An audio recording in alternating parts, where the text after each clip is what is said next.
गुरु प्यारी साध संगत जी, राधा स्वामी। प्यारी साध संगत जी, आज के इस सत्संग में हम नाम से प्रीत जोड़ने की युक्ति के बारे में जानेंगे। प्यारी साध संगत जी, आज के इस सत्संग के माध्यम से हमें नाम से प्रीत लगाने की और नाम से प्रीत जोड़ने की युक्ति के बारे में विस्तार से समझाया गया है। इसलिए आज के इस सत्संग को बड़े ध्यानपूर्वक और अंत तक सुने। गुरु साहिब कहते हैं, नाम से प्रीत जोड़ने के लिए ध्यान को सतगुरु की समझाई गई युक्ति के अनुसार शरीर के 9 द्वारों से पलटकर अंदर 10वें घर में स्थिर करना आवश्यक है।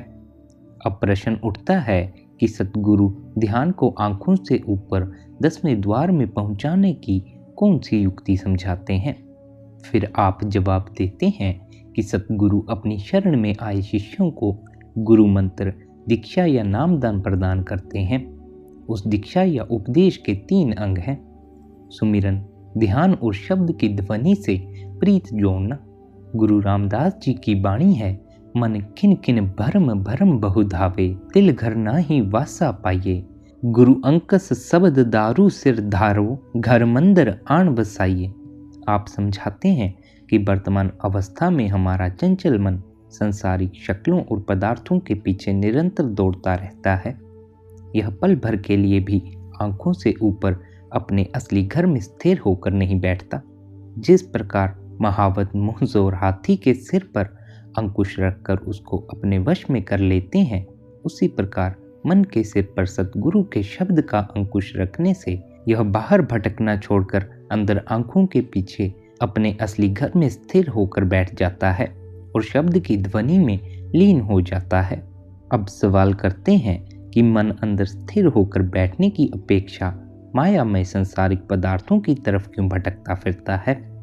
फिर आप ही जवाब देते हैं, संसार की शक्लें और पदार्थ साफ दिखाई देते हैं, परंतु नाम रूपी सूक्ष्म पदार्थ जीव को नजर नहीं आता है, जिस कारण मन स्वतः ही दुनिया की शक्लों, पदार्थों और इंद्रियों के भोगों की तरफ खींचा जाता है।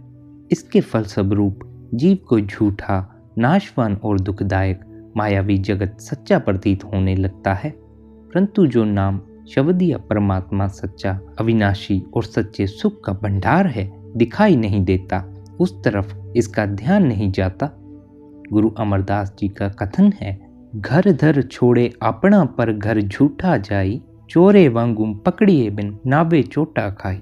आप फरमाते हैं, पराए घर में चोरी करने गया चोर पकड़ा जाता है, सो सजा मिलती है और दुख भोगना पड़ता है। इसी प्रकार मन आंखों से ऊपर अपने असली घर को छोड़कर पराए 9 घरों में उतरकर इंद्रियों के भोगों में लिप्त होकर नाम रूपी सार पदार्थ से छूटा रहता है और मन द्वारा किए कर्मों के कारण जीव आवागमन के दुख भोगता रहता है। मन को आंखों से ऊपर अपने वास्तविक घर में स्थिर होकर बैठने की अपेक्षा पराए 9 द्वारों के घरों में जाकर इंद्रियों के भोगों में प्रवृत्त होने से रोकने के लिए मन के स्वभाव और इसकी प्रवृत्ति को समझना आवश्यक है। वर्तमान अवस्था में मन और आत्मा की गांठ बंधी हुई है। मन संकल्पों का भंडार है। यह पल पल किसी न किसी वस्तु के बारे में सोचता रहता है। इसको परमार्थिक भाषा में सिमरन करना कहा जाता है। हम अंधेरी से अंधेरी कोठरी में जहाँ चाहे छिपकर बैठ जाएं, हमारा मन वहाँ नहीं होता। यह सारे संसार में फैला होता है और संसारिक शक्लों और पदार्थों की सोच या सिमरन में लगा रहता है। जैसे जैसे मन इन शक्लों और पदार्थों का सिमरन करता है, वैसे वैसे इसके अंदर इनका खिंचाव और मोह प्रबल होता जाता है, जो जीव को स्वतः ही ऊपर से नीचे और अंदर से बाहर खींचता है। परिणाम यह होता है कि मन आत्मा को अपने साथ खींचकर इंद्रियों के भोगों, विषय विकारों में लिप्त कर देता है और जीव को कर्म तथा फल के जाल में बांध देता है। आगे गुरु साहिब फरमाते हैं, मन का दूसरा स्वभाव यह है कि जिन वस्तुओं के बारे में यह सोचता है, जिनका सिमरन करता है, उनकी शक्लें भी अपने सामने ले आता है। बेटे बेटियों का सिमरन करने से उनकी शक्लें मन के सामने आ जाती हैं। किसान खेती के कार्यों का सिमरन करता है तो खेत, हल और बैल आदि की शक्लें सामने आ जाती हैं। स्त्रियां घर के कार्य के बारे में सोचती हैं तो दालें, सब्जियां, बर्तनों आदि की शक्लें सामने आ जाती हैं। इसको परमार्थिक भाषा में ध्यान करना कहा जाता है। जैसे जैसे मन दुनिया के नाशवान शक्लों या पदार्थों का सिमरन और ध्यान करता है, इसके अंदर उनका मोह प्रबल होता जाता है। सोते जागते वही शक्लें और पदार्थ जीव का पीछा ही नहीं छोड़ते तथा अंत समय भी ये मन के सामने आ जाते हैं। जहाँ आशा तहाँ वासा या अंतमता सोगता, अर्थात जिस प्रकार के संकल्प अंत समय में मन में उठते हैं, उन्हीं के अनुसार जीव को अगला जन्म मिल जाता है। इस प्रकार जीव नाशवान शक्लों और पदार्थों के सिमरन और ध्यान द्वारा सदा इनका अंग बना रहता है और आवागमन के दुखदायी चक्कर से बंधा रहता है। संत महात्मा समझाते हैं कि मन को सुमिरन और ध्यान की स्वाभाविक ही आदत पड़ चुकी है। इस आदत से लाभ उठाना चाहिए। सिमरन को सिमरन काटता है, ध्यान को ध्यान काटता है। मन जगत की शक्लों और पदार्थों के सिमरन और ध्यान द्वारा 10वें द्वार से नीचे उतरकर 9 द्वारों से शरीर और संसार में फैलता है। अगर इसको 10वें घर में परमात्मा के नाम के सिमरन और ध्यान में लगा दिया जाए तो इसको ऊपर से नीचे और अंदर से बाहर जाने से रोककर आंखों के ऊपर एकाग्र और स्थिर करके शब्द के साथ जोड़ा जा सकता है, उस नाम के साथ जोड़ा जा सकता है। अब गुरु साहिब फरमाते हैं, सिमरन और ध्यान का मुख्य उद्देश्य मन और आत्मा की बाहर देखने और सुनने वाली शक्लों पर रोक लगाकर इसकी अंदर सुनने और देखने वाली शक्तियों को जगाना है, ताकि मन और आत्मा बाहर फैलने की बजाय अंदर नाम की ध्वनि और नाम के प्रकाश से जुड़कर अंदर रूहानी सफर तय करना शुरू कर दें। माया में संसार की अनंत शक्लों या पदार्थों के सिमरन के कारण मन बाहर अनेकता में फैला हुआ है। परमात्मा के नाम का सिमरन ही अनेकता से एकता, बहिर्मुखी से अंतर्मुखी और फैलाव से सिमटाव में पहुंचने की युक्ति है।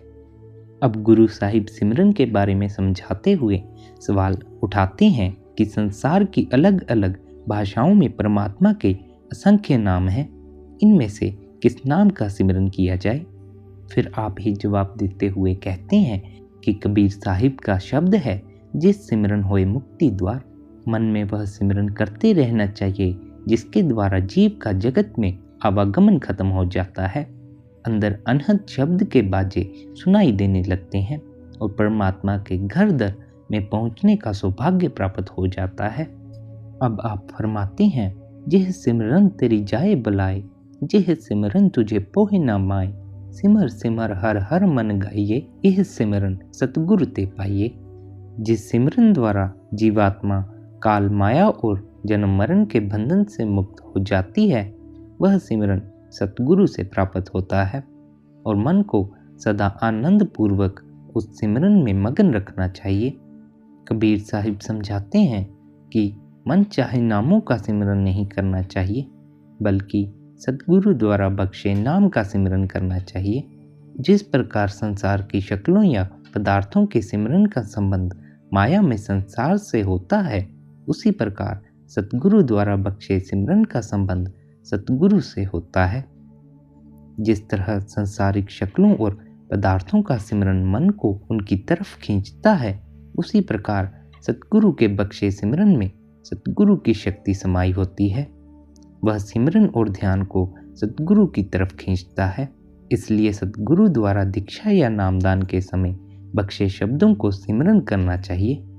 सतगुरु दीक्षा यानी नामदान के समय सिमरन की पूरी युक्ति समझाते हैं। वे समझाते हैं कि अभ्यास के समय कमर सीधी रखकर अडोल आसन में बैठकर ध्यान को आंखों से ऊपर रखकर मन ही मन सतगुरु द्वारा बख्शे नाम का सिमरन करते रहना चाहिए। सतगुरु समझाते हैं कि केवल अभ्यास के लिए निश्चित किए समय पर ही नहीं, बल्कि जब भी मौका मिले सिमरन करते रहना चाहिए। किसान खेत में हल चलाता हुआ भी सिमरन कर सकता है। स्त्रियां रसोई का काम करते हुए सिमरन कर सकती हैं। बसों या गाड़ियों में एक जगह से दूसरी जगह जाते हुए सिमरन कर सकते हैं। बहुत ध्यान की मांग न करने वाला कोई भी कार्य करते समय सिमरन किया जा सकता है। जैसे जैसे सिमरन पक्का होता जाएगा, सिमरन से रस प्राप्त होना शुरू हो जाएगा और धीरे धीरे ऐसी अवस्था में पहुंच जाते हैं कि सिमरन सहज ही होने लगता है। केवल सचेत रूप में ही नहीं, अचेत रूप में भी चलते फिरते, सोते जागते स्वतः सिमरन होता रहता है। ऐसी अवस्था ही हर प्रकार की अंतर्मुख प्राप्ति का असल आधार है। गुरु अर्जुन देव जी ने सुखमनी साहिब की पहली अष्टपदी में सिमरन की भरपूर महिमा की है। प्रभ के सिमरन गर्व न बसे, प्रभ के सिमरन दुख जम नसे, प्रभ के सिमरन काल पर हरे, प्रभ के सिमरन दुश्मन टरे, प्रभ सिमरत कछु बिघ्न न लागे, प्रभ के सिमरन अन दिन जागे, प्रभ के सिमरन भउ न व्यापे, प्रभ के सिमरन दुख न संतापे, प्रभ का सिमरन साध के संग, सर्भ निधान नानक हर रंग। गुरु साहिब फरमाते हैं कि जो सिमरन अनेक प्राप्तियों का आधार है, उस सिमरन की दात साधु संतों की संगति और शरण द्वारा प्राप्त होती है। आप फरमाते हैं कि पूर्ण सतगुरु स्वार्थ रहित भाव से नाम का अभ्यास करने की युक्ति सिखाते हैं। सतगुरु की समझाई युक्ति के अनुसार यह सिमरन कभी व्यर्थ नहीं जाता।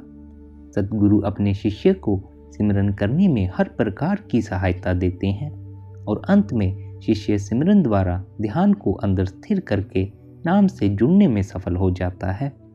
वर्तमान अवस्था में न तन स्थिर है न मन स्थिर है। सतगुरु की समझाई युक्ति के अनुसार ध्यान आंखों से ऊपर रखकर निरंतर सिमरन करते रहने से तन और मन दोनों निश्चल हो जाते हैं। वर्तमान अवस्था में ध्यान ऊपर से नीचे और अंदर से बाहर फैला हुआ है। इसको परमार्थिक भाषा में हृदय कमल का उल्टा हो जाना या मुरझा जाना कहा जाता है। सतगुरु की समझाई युक्ति के अनुसार सिमरन करने से ध्यान बाहर से अंदर और नीचे से ऊपर पलट जाता है। इससे हृदय कमल सीधा हो जाता है, हृदय कमल खिल उठता है। जब तक हृदय कमल उल्टा है, इसके अंदर नाम का अमृत नहीं समा सकता। जब सिमरन द्वारा हृदय कमल सीधा हो जाता है तो अंदर अनहद शब्द की ध्वनि सुनाई देने लगती है और मन अपरंपार सुख शांति से भर जाता है। सिमरन द्वारा हृदय कमल सीधा हो जाता है तो मन और सूरत शरीर के 9 द्वारों से पलटकर अंदर 10वें द्वार में पहुंच जाते हैं, जिसको घर का दरवाजा, मुक्ति का दरवाजा कहा जाता है। आंखों से ऊपर इस सूक्ष्म नुक्ते को तीसरा दिल, दिव्य दृष्टि आदि भी कहा गया है। बाहरी आंखों का संबंध संसारिक स्थूल शक्लों और पदार्थों को देखने से है। अंदर सूक्ष्म जगत और उसके दृश्य केवल आत्मा की दिव्य दृष्टि द्वारा ही देखे जा सकते हैं।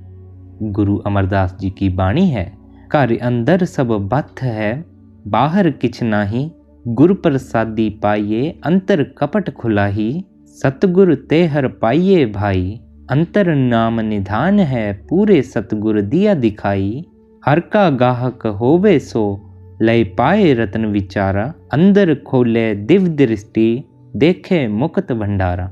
गुरु साहिब समझाते हैं कि परमात्मा और उसका नाम शरीर रूपी घर के अंदर ही है, परंतु सतगुरु की समझाई युक्ति के अनुसार अभ्यास द्वारा मार्ग के लगे वज्र कपाट को खोलना आवश्यक है। जो साधक सतगुरु की समझाई युक्ति के अनुसार ध्यान अंदर आंखों से ऊपर स्थिर कर लेता है, उसकी दिव्य दृष्टि जागृत हो जाती है। उसे अंदर नाम का मुक्तिदाता भंडार प्राप्त हो जाता है। जिस जीव की दिव्य दृष्टि जागृत हो जाती है, उसको संशय भ्रमों से छुटकारा मिल जाता है और अंदर स्थिर होकर इस धाम के परम पद की तरफ रूहानी सफर शुरू हो जाता है। गुरु नानक साहिब उपदेश देते हैं, ऐ मूर्ख मन, तू 9 द्वारों में भटकना छोड़कर आंखों से ऊपर 10वें द्वार के अपने असली घर में स्थिर होकर परमात्मा के नाम का स्मरण करना शुरू कर दे, ताकि तुझे मायावी जगत के मोह और जन्म मरण के चक्कर से छुटकारा मिल जाए। अब गुरु साहिब उपदेश देते हैं, प्रभु के प्यारे भक्तों, सतगुरु ने तुम्हें परमेश्वर के नाम के अभ्यास की युक्ति सिखाकर तुम्हारा काम सरल कर दिया है।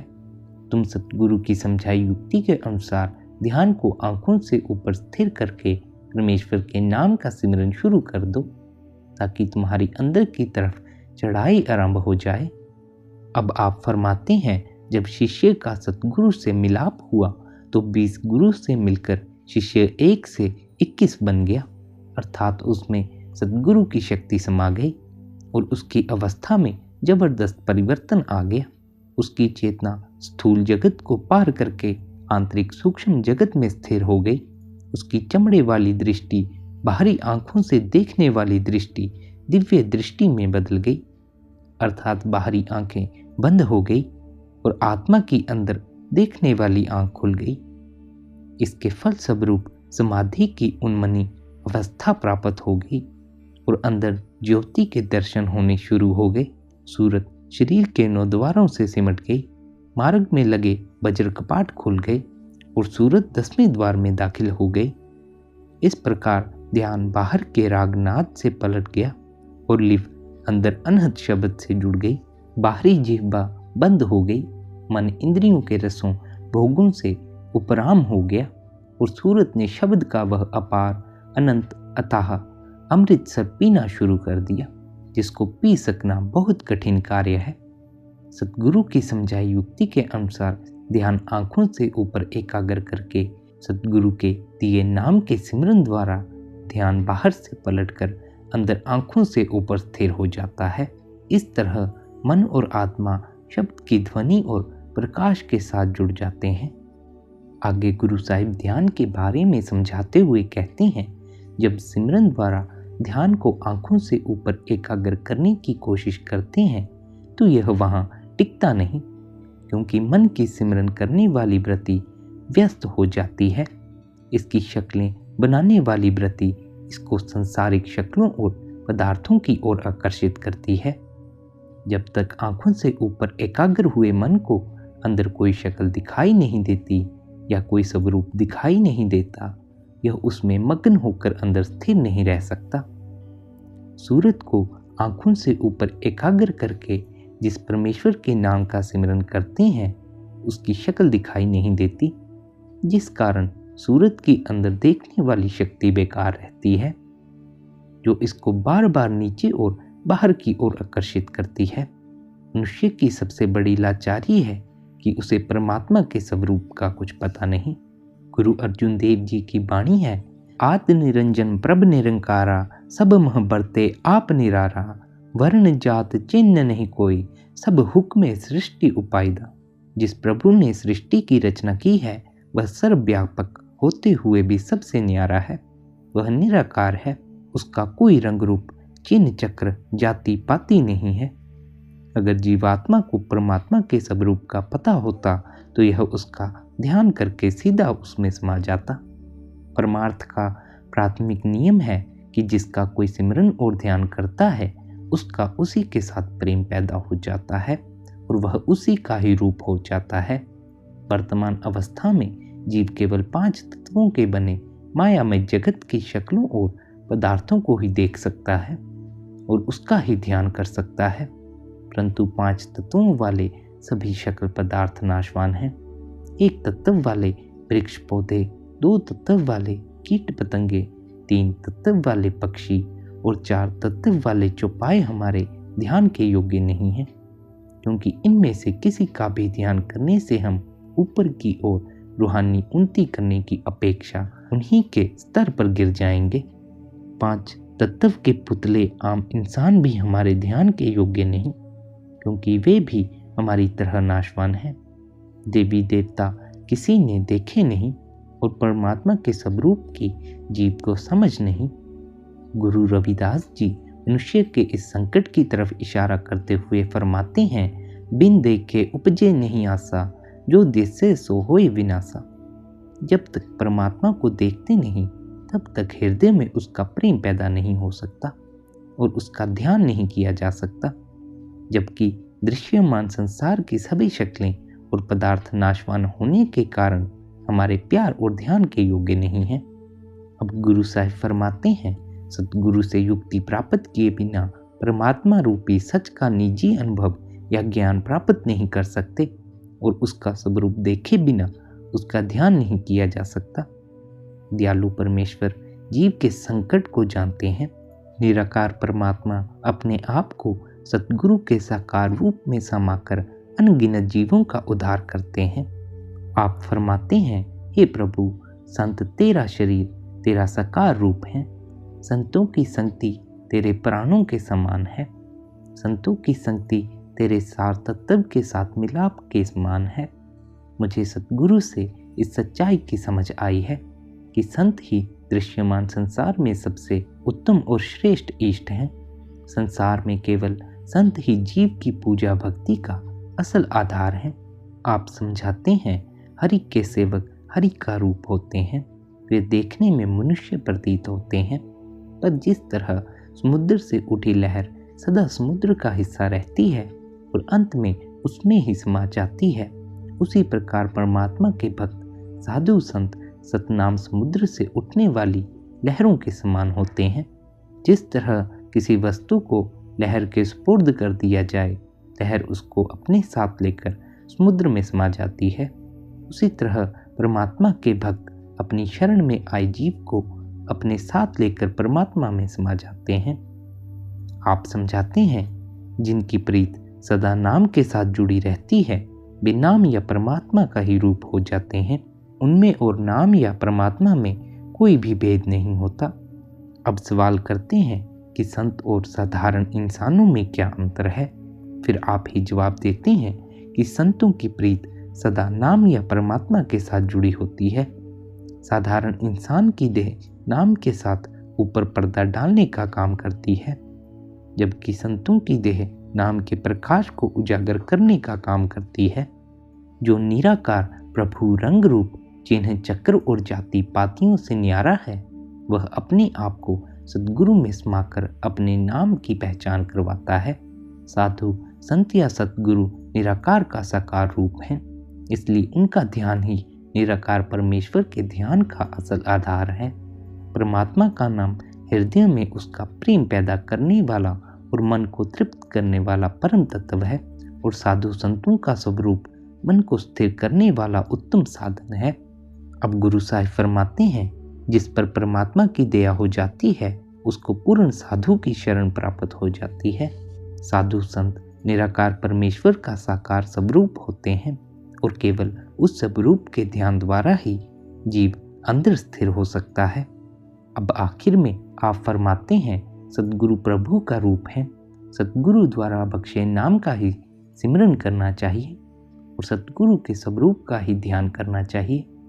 ध्यान को आंखों के ऊपर स्थिर करने से और सद्गुरु के बख्शे नाम का सिमरन तथा सद्गुरु के स्वरूप के ध्यान द्वारा साधक पूर्ण एकाग्रता या समाधि की अवस्था में पहुंच जाता है और उसकी अंदर ऊपर की तरफ उड़ान शुरू हो जाती है।